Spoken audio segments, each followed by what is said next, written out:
Good morning. Today is January 6th, and we are reading from 365 Days of Kindness. And did you do your kindness yesterday? So the kindness was to tell your garbage collector or thank your garbage collector, but I said you could thank anybody in service, any type of service and stuff like that. I forgot. Yeah, I totally forgot to do that. So today, when I run to Walmart or something like that, I'm going to thank somebody from the like the cashier, somebody. I probably do. I say thank you a lot. So I might have done it, but I wanted to do it purposely. You know what I mean? Instead of just like being like, okay, thank you, and not, like not do it purposely. I want to do it purposely. So we are reading a kind risk. Okay, so that is the theme for today. It says, "Please swear to me by the Lord that you will show kindness to my family, because I have shown kindness to you.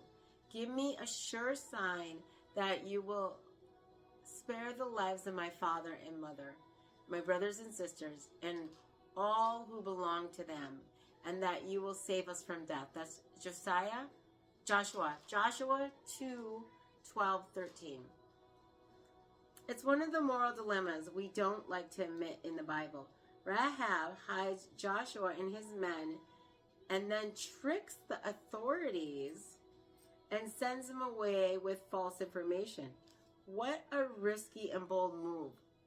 It was something she could have lost her life for, and yet she knew she was part of God's plan by keeping Joshua and his men safe. Sometimes acting in the interest of others feels like a risk. You might have to speak up about an unfair manager and put your own job on the line.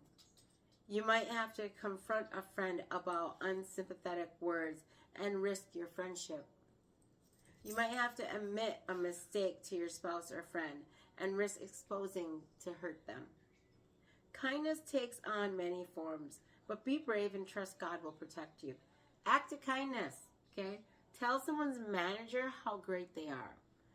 Again, what I'm going to do is probably take one person, thank them at Walmart or something like that, and then say, "Can I talk to your manager?"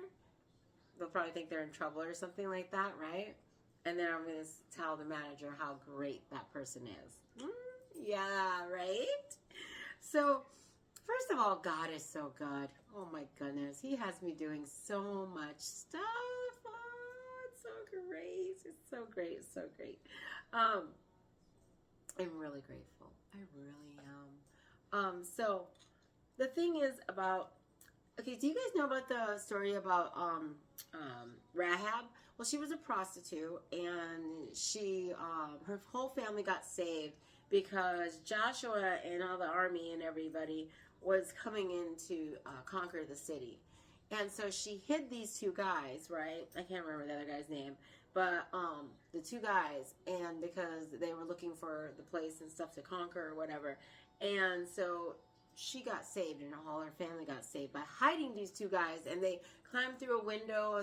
She let them out through the window of the, because I guess the cities back then had like this big wall. So the city wall was where her window was, and she was able to let them down like that. And then she lied to the authorities as they went one way and the authorities went the other way. So she totally like saved their butts.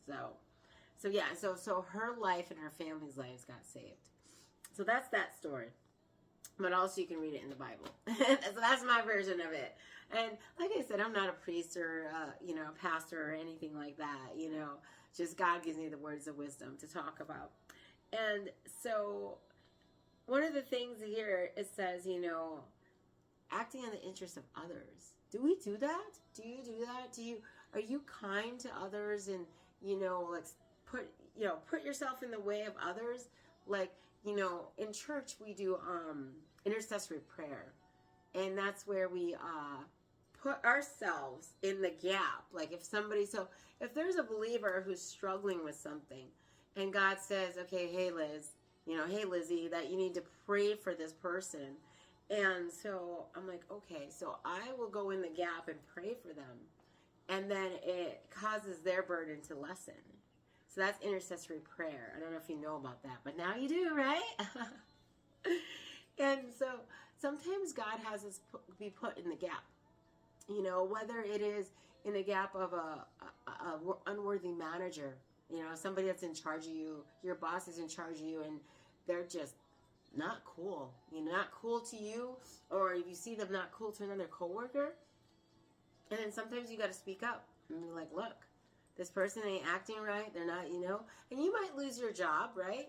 But what does God want? God wants everybody to be kind and nice and generous, and He wants us to be good. He doesn't want us to be put up. He doesn't want us to put up with people who are not right. You know what I mean? They have evil intentions, or they just don't like you, and they just want to, you know, finagle their own ways and stuff like that. So God doesn't want us working for those people. He doesn't. He really doesn't. Because you should be happy in your job. You really should.